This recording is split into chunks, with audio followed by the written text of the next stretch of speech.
Shalom, igreja, eu sou o professor Wesley Bori. Nós vamos começar essa mensagem. Ela vai ser postada no canal do YouTube da nossa igreja. Todas as sextas-feiras nós vamos ter mensagens sendo postadas lá. Então, você deveria acessar o canal e também se inscrever. Contamos com vocês, tá certo? Meus irmãos, a Bíblia fala muito de felicidade. Aliás, a palavra descreve os filhos de Deus como o povo mais feliz da face da terra. A palavra de Deus não é dita à toa. Então, por que ele nos fala tanto de felicidade?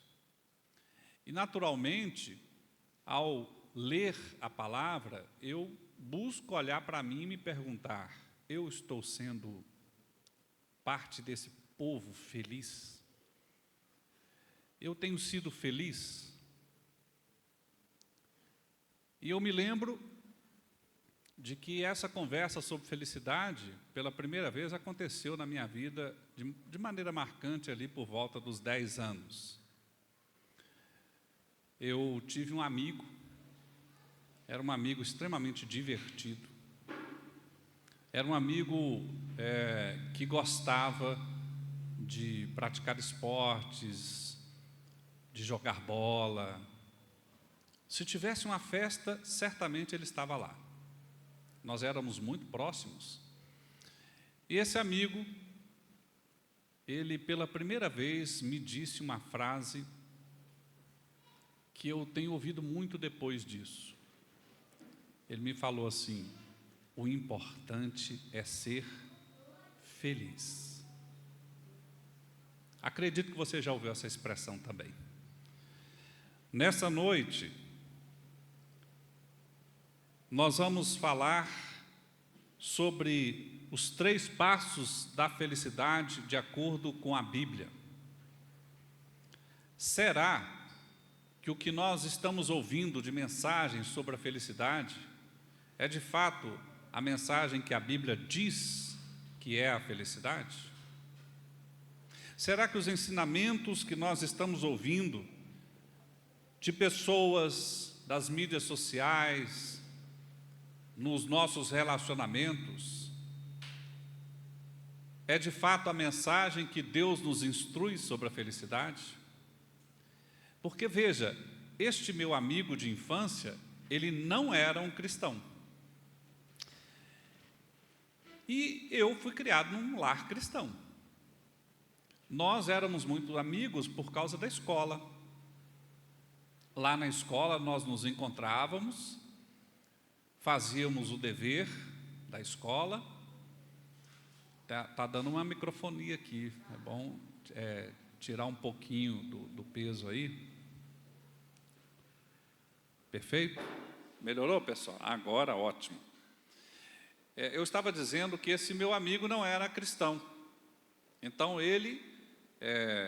nós fazíamos o dever de casa juntos, nós estudávamos juntos, estávamos constantemente juntos.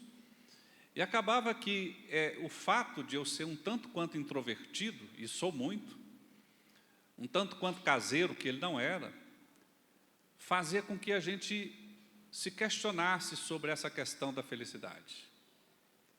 Para mim, a felicidade era muito mais interior, para ele era muito mais exterior. Se tivesse uma festa, ele ia. E foi a primeira vez que eu fui numa festa não cristã, por volta dos 10 anos de idade. Eu fiquei chocado. De fato. Sinceramente, eu fiquei constrangido. Eu não sei se isso já aconteceu com você. Você está num ambiente, todo mundo parece feliz, todo mundo está se excedendo e você está constrangido com o negócio, né? Bem, isso aconteceu comigo, mas nós continuamos essa relação porque continuamos ainda há alguns anos estudando juntos.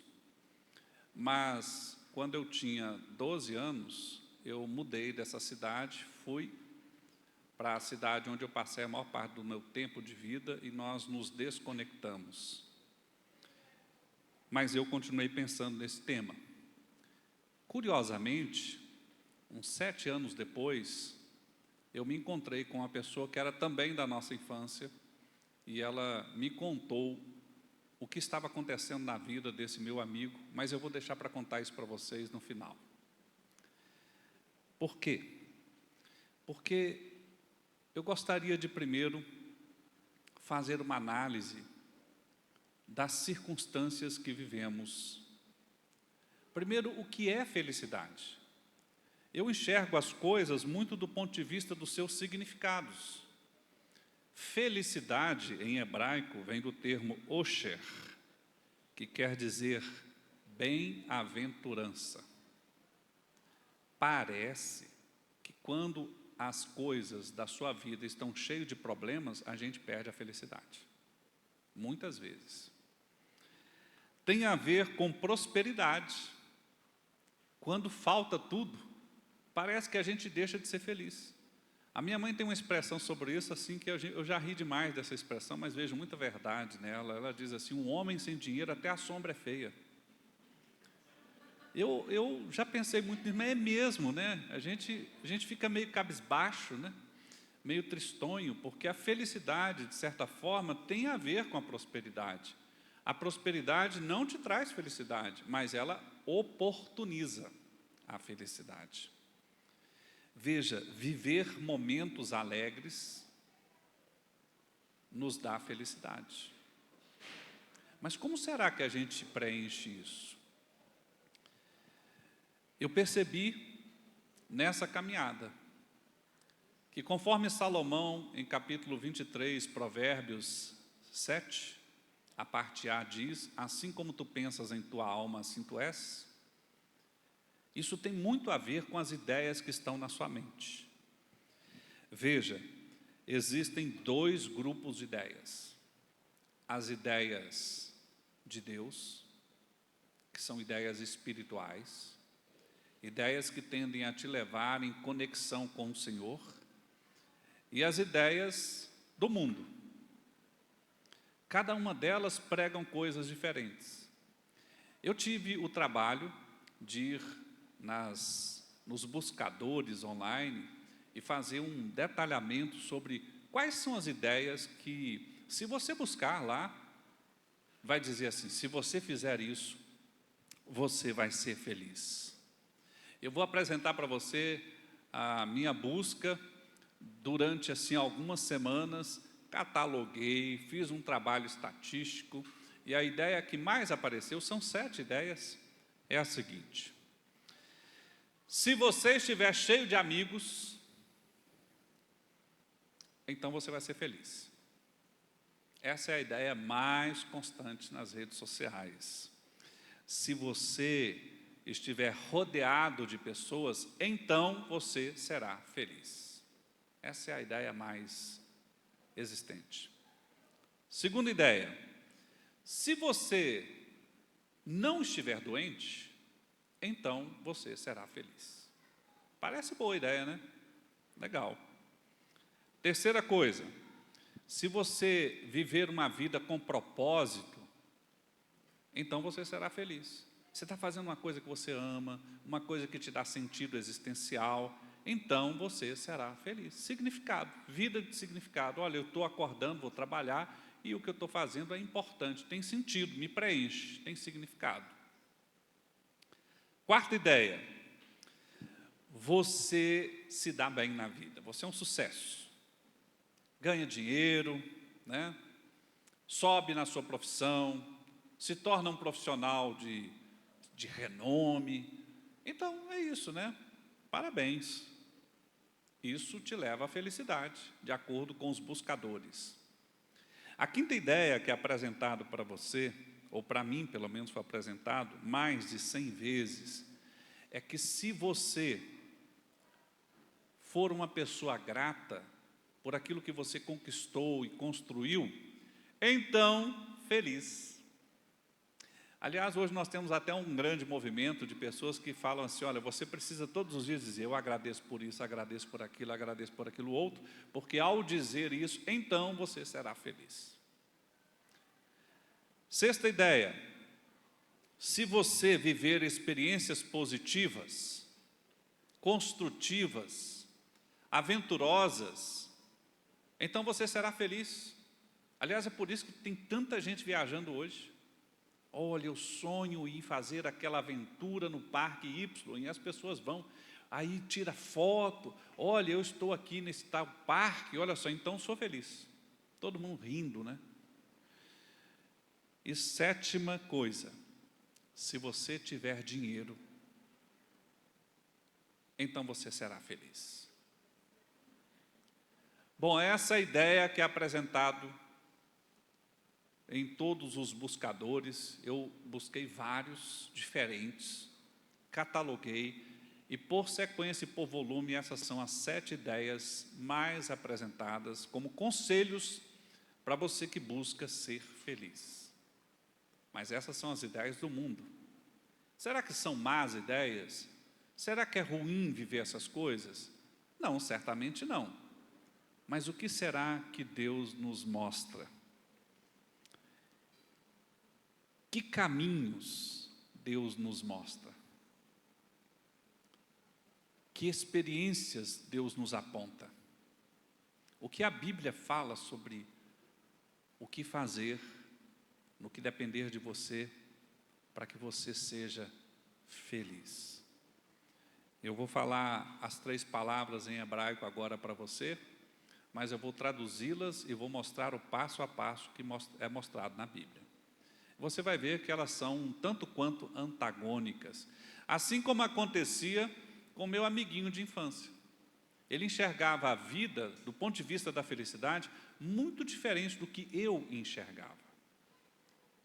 Ele buscava coisas muito diferentes do que eu buscava. Por exemplo, ele gostava de beber. Gente, ele tinha 12 anos. 12 anos. Vocês acham que isso hoje é diferente? Aliás, naquela época ele bebia, né? 12 anos, eu achava um absurdo. Mas hoje as pessoas estão usando drogas, não é mesmo? Pesadas. Crianças. Na tal busca pela felicidade. Nós somos ensinados que a felicidade tem a ver com techuvá, tefilá e tzedaká.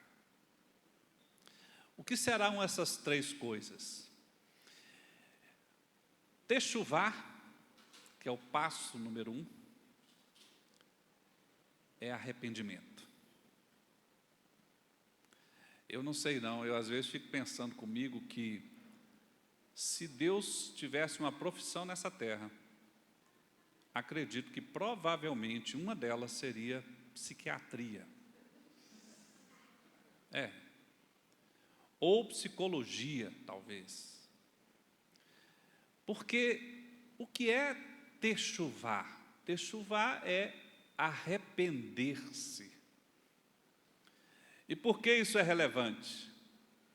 Porque todos os dias nós temos problemas com vaidade e soberba.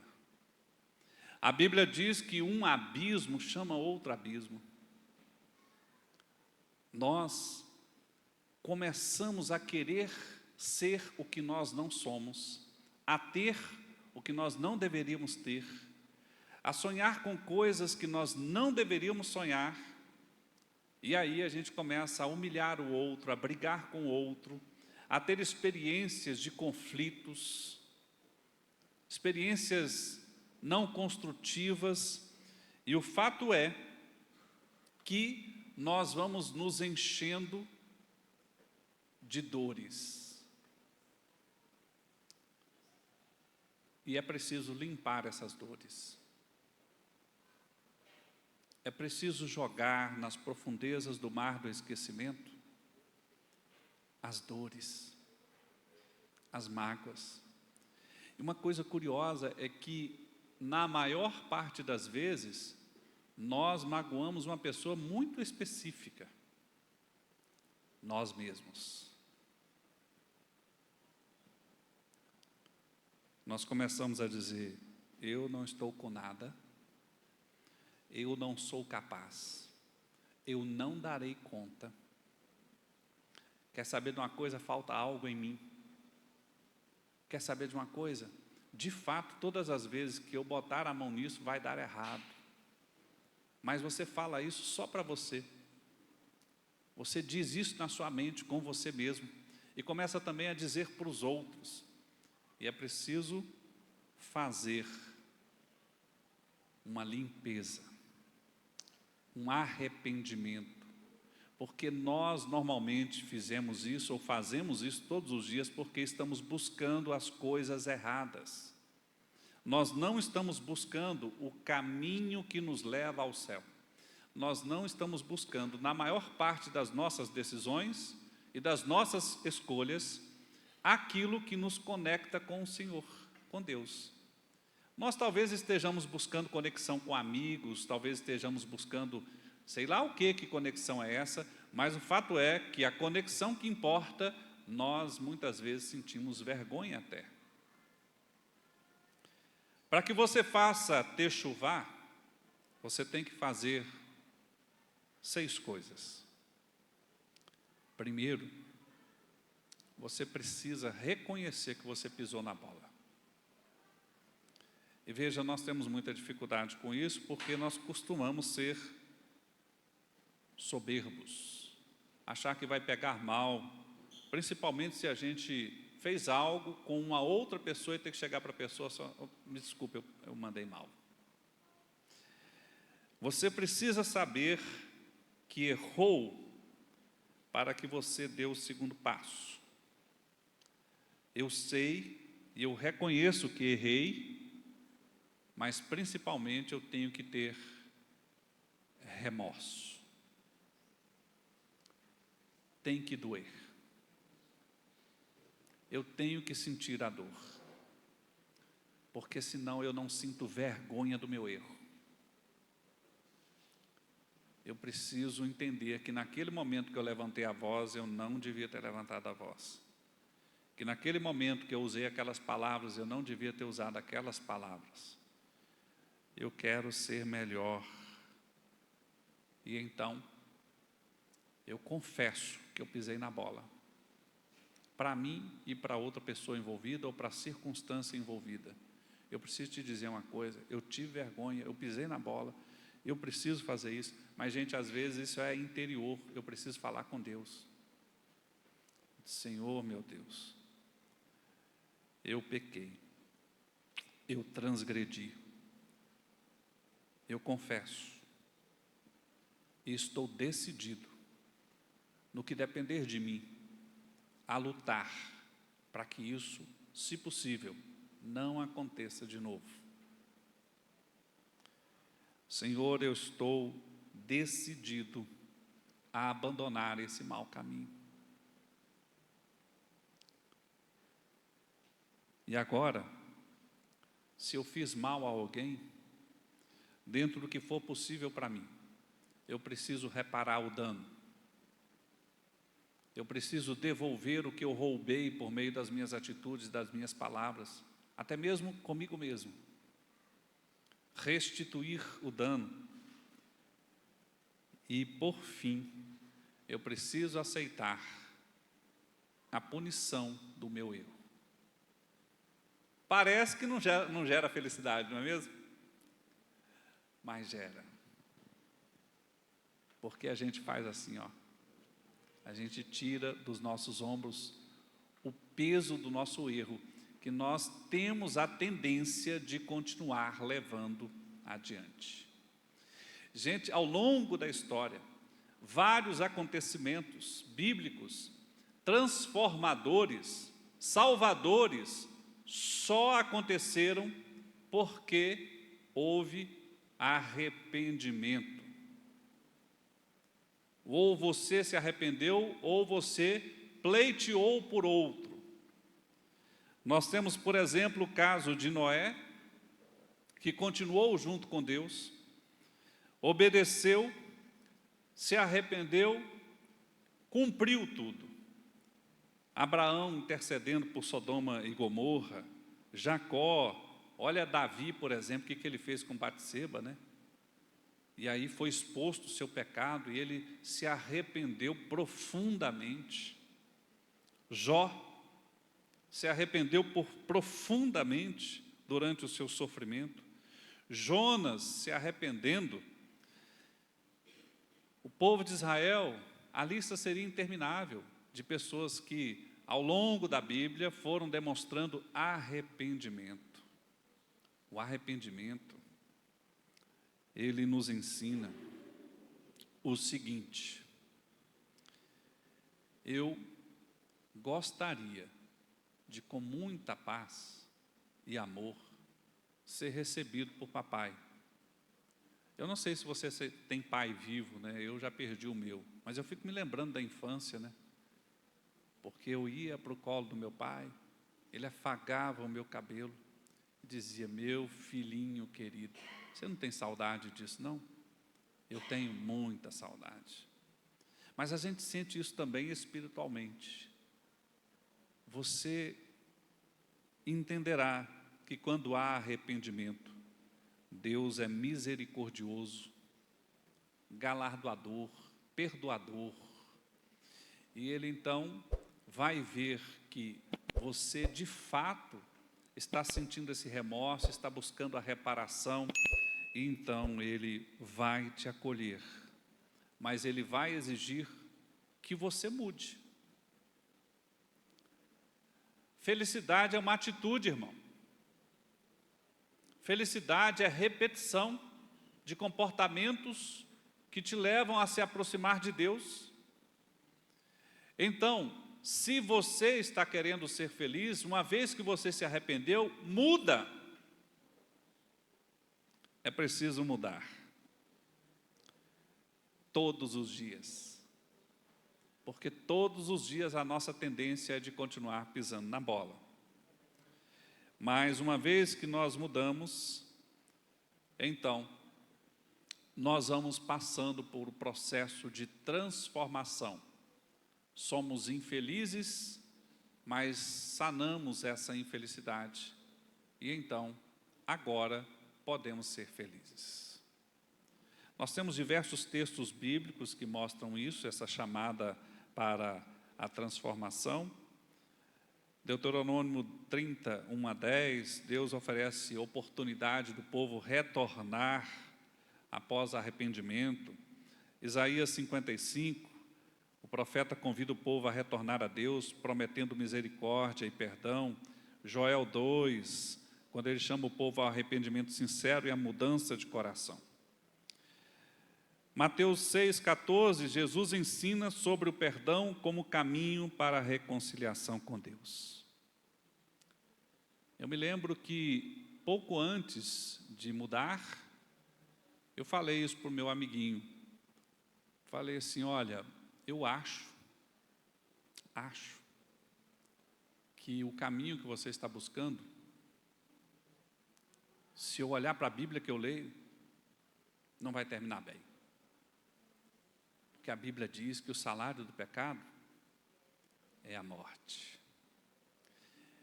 A morte, quando você não pode mais lutar para ser feliz. E ele disse: o importante é ser feliz. Ele continuou o seu caminho. E eu mudei de cidade.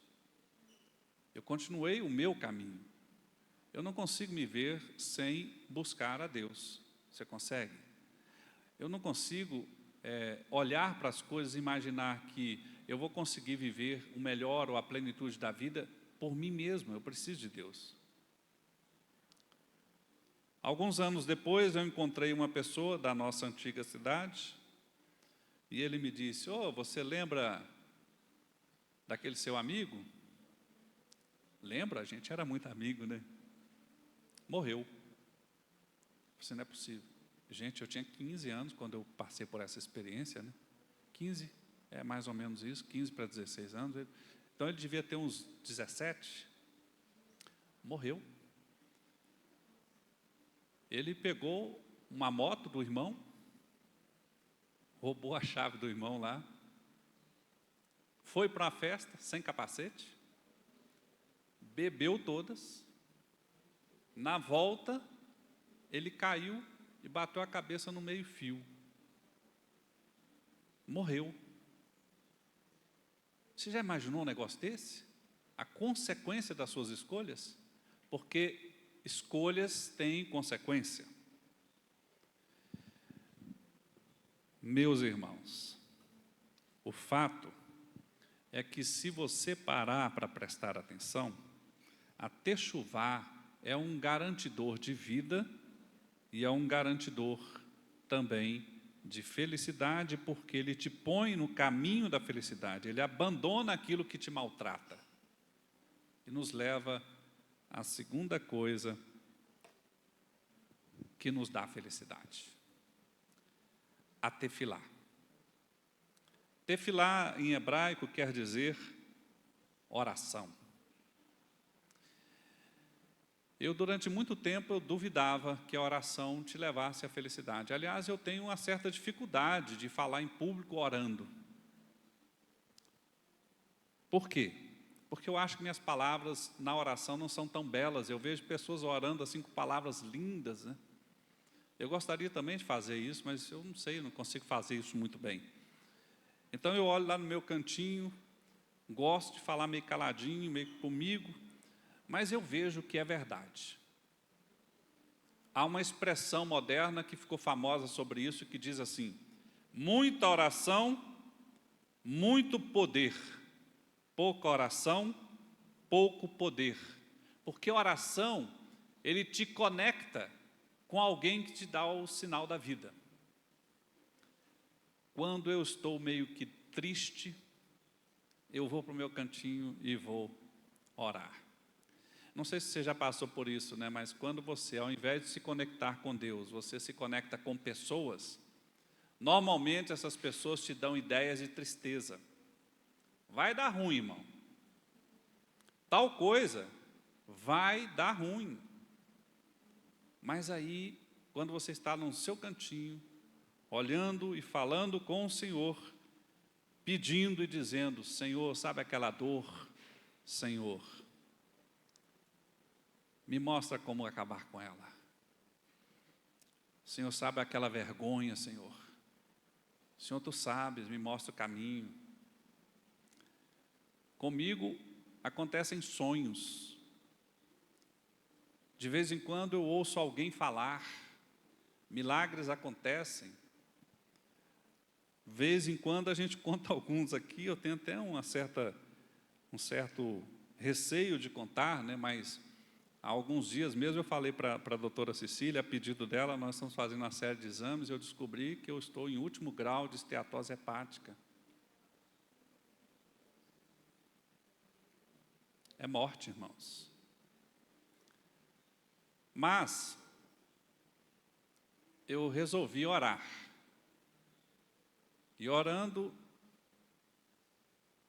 eu resolvi fazer o que a Bíblia manda você fazer: jejum.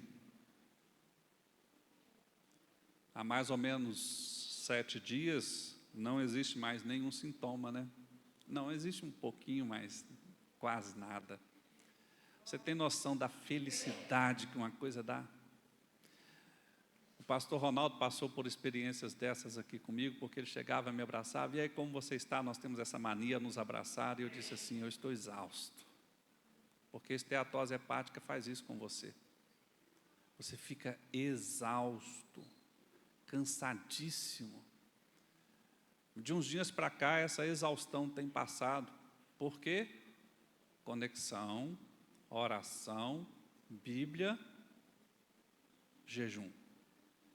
O jejum é uma bênção, mas isso vem por causa da sua conexão.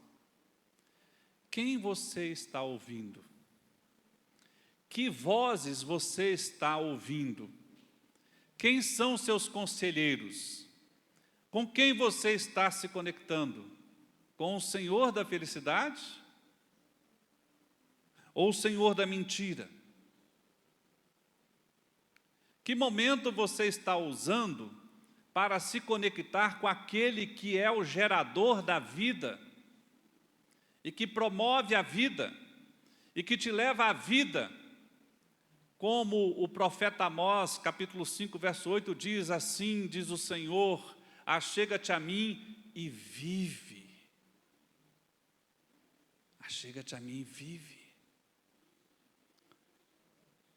Na fé judaica, a oração é a base espiritual. Lembra-se que a nossa fé messiânica, a fé no Yeshua, tem origem judaica. É o alicerce da vida. Não é só alicerce, é um dever. É uma expressão da sua relação com Deus. Porque é com Deus que você precisa conversar mais. É com Deus que você deve se aconselhar mais.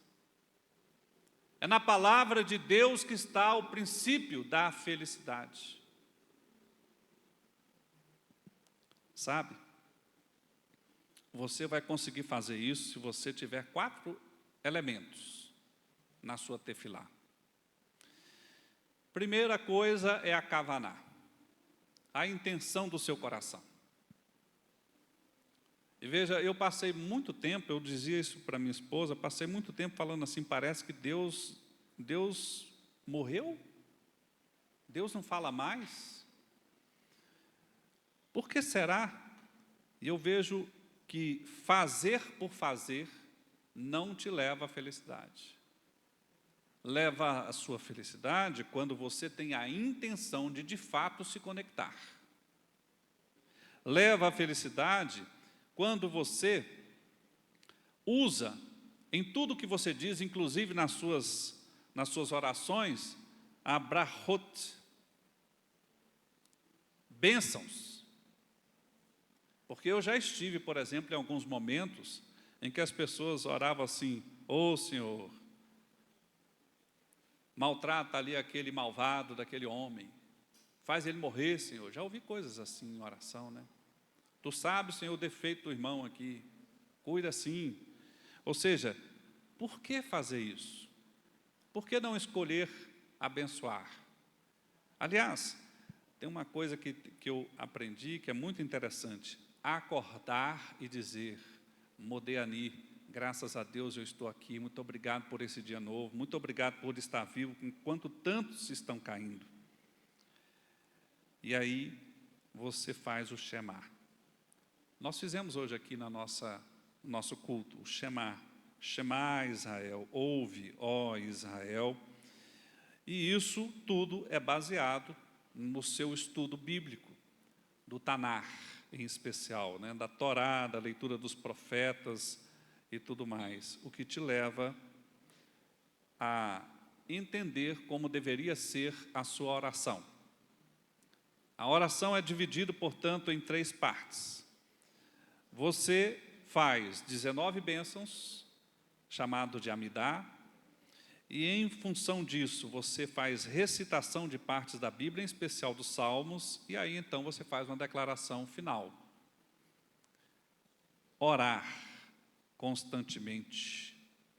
Todos aqueles na Bíblia que foram grande referência nisso, foram grandes oradores.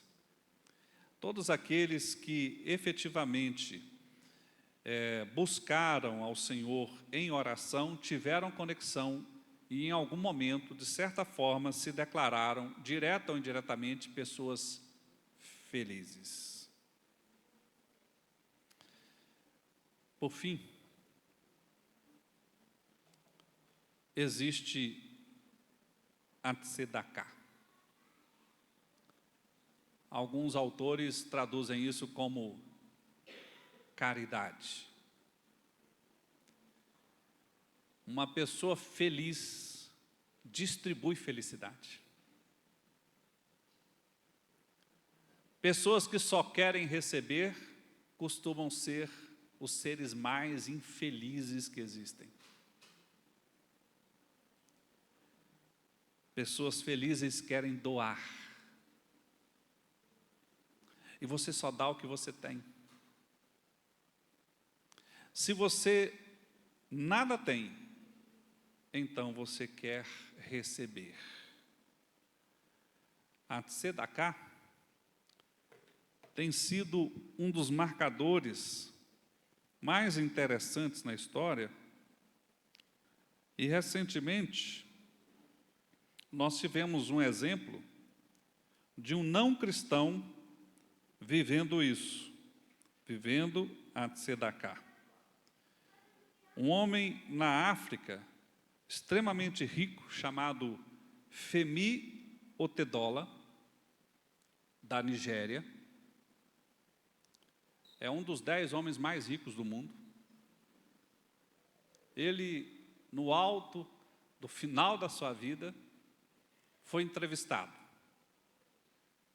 por uma repórter que perguntou para ele: você nasceu pobre e se tornou um dos homens mais ricos do mundo. Você é um homem feliz? E ele respondeu mais ou menos assim: eu tive 4 fases na minha vida.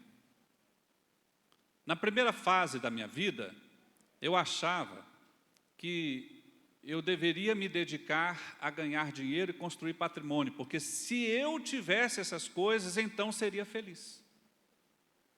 E então me dediquei noite e dia a construir essas coisas, e passei a possuí-las, e me tornei um homem rico, cheio de posses, mas eu descobri que eu não era feliz como eu imaginei que eu seria. Aí então, eu fui para a segunda fase, em que não bastava ter posses, mas eu tinha que ser um destaque. Então eu me propus a ser o homem mais próspero na área que eu estava. E me tornei aquele que mais possui navios, embarcações, e eu atuo na área de diesel, gasolina, etc. Me tornei o homem mais importante da África e um dos maiores donos de navios do mundo. Consegui tudo isso, me tornei bilionário, mas depois de ter tudo isso, eu descobri que eu não era feliz. Eu só tinha coisas. E então eu fui para a terceira fase, em que eu me propus a curtir aquilo que eu havia conquistado. Eu comecei a viajar, eu comecei a participar de festas, eu comecei a ter solenidades em minha homenagem, eu fiz tudo o que o meu dinheiro poderia me dar. Mas depois de um tempo, eu descobri que eu também não era feliz com isso. E eu estava muito pensativo na minha vida, até que um belo dia, um grande amigo meu de infância me procurou e me fez um convite inusitado. E me disse assim: olha, existem algumas crianças muito pobres, lá da nossa região, quando nós morávamos, que éramos pobres no início da vida, e elas precisam de cadeiras de roda. Será que você não poderia, do alto de todo esse poder econômico, doar 100 cadeiras de rodas para essas crianças? E ele disse que não conseguiu dizer não, porque era aquele amigo lá do lugar onde eles haviam nascido. E ele, prontamente: eu vou dar 100 cadeiras de roda. Mas o amigo disse assim: só tem mais uma coisa. É você que vai ter que ir lá doar. E ele foi. Chegando lá, ele foi doando as cadeiras de rodas. Nós estamos falando de pessoas com dificuldade de locomoção. Ele reviu a sua região natal, uma pobreza, irmãos, uma dificuldade. E ele foi dando uma por uma, e ele foi sentindo a emoção. Eu não sei se você já passou por isso, a emoção de dar. Mais surpreendente é que no final de tudo aquilo, ele agradeceu, já estava de saída, uma criança novinha, na cadeira de rodas, agarrou-se às pernas daquele homem. E ele ficou sem graça: e agora o que eu faço? E ele queria sair: eu preciso ir, e aquela criança agarrada na perna daquele homem. Em um dado momento ele abaixou-se para a criança e disse: você precisa de mais alguma coisa? E ela disse: só olhar para o Senhor mais um pouco. Mas por que você quer olhar para mim? Porque quando eu for para o céu, eu gostaria de me lembrar da sua face e saber, foi aquele homem que me deu aquela cadeira de rodas. Esse homem chorou copiosamente. No seu relato ele diz: eu nunca me senti tão feliz. Eu nunca me senti tão feliz. Meu irmão, você doa alguma coisa? Você faz uma caridade com alguém? Às vezes você não tem nada, mas você tem o seu ombro. Mas sabe, às vezes nem o ombro, mas você tem a sua palavra. Às vezes você não tem nada, o tempo. Dar a importância, dar a atenção, estar disponível. Só faz isso quem tem conexão com Deus. Só tem conexão com Deus aquele que se arrepende de ser uma má pessoa, que se arrepende dos seus pecados. A caridade é o princípio da felicidade só alcançada por aqueles que se conectam ao Senhor e se arrependeram dos seus maus caminhos. Porque para ser generoso, você não pode ser um justiceiro. Você quer retribuir o bem, ainda que o outro te dê o mal. Você sente compaixão e, curiosamente, ao sentir compaixão do outro, você sente compaixão de uma pessoa muito mais importante ainda, de você mesmo. Aliás, hoje em dia nós temos uma protociência chamada mindfulness, que é a autocompaixão. É quando você olha para você e diz assim: eu sei, eu sou defeituoso, eu sei, eu peco, mas eu queria te dizer, eu preciso me perdoar, porque senão eu não conseguirei ter conexão com o Senhor. Isso nos leva a ter um compromisso de buscar a caridade. E tem muitas coisas que a gente faz, não é porque a gente precisa, mas é porque será caridoso, é porque vai tornar o mundo mais digno. Nós somos chamados a ser sal e luz, e fazemos isso de 3 maneiras na caridade: doando dinheiro, nos voluntariando a servir, e mesmo que o mundo mereça um grito, nós vamos tentar ser gentis.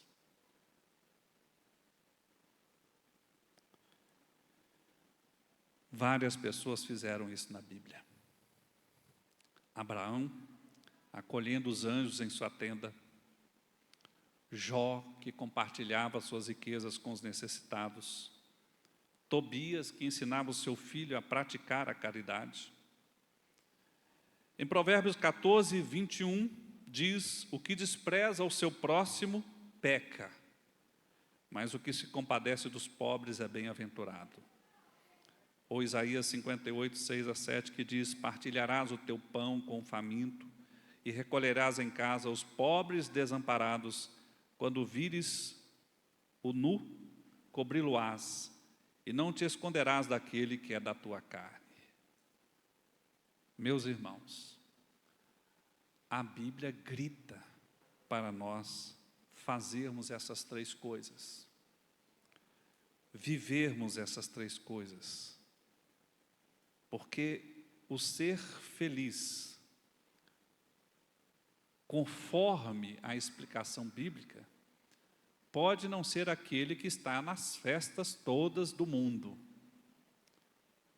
E pode ser que muitas vezes você nem seja um gargalhador ou um risonho. Muitas vezes nós estaremos até mesmo chorando, lágrimas de felicidade. Curioso, porque na maior parte das vezes, que nós somos de fato felizes, bem-aventurados e prósperos, nós estamos externamente chorando. Como, por exemplo, o dia que minhas filhas nasceram, eu chorei de felicidade. Imagina o dia que elas casarem. Não sei como é que vai ser, né? Pastor Ronaldo vai ter que me acudir, alguma coisa nesse sentido. Mas o fato é o seguinte, se nós pudermos fazer aqui uma conclusão. Se você quiser ser feliz, pensa na sequência divina. Primeiro, busca sondar o teu coração. Arrependa-se dos seus maus caminhos. Ore sem cessar. Pratique a caridade. Techuvá, tefilá, tzedaká.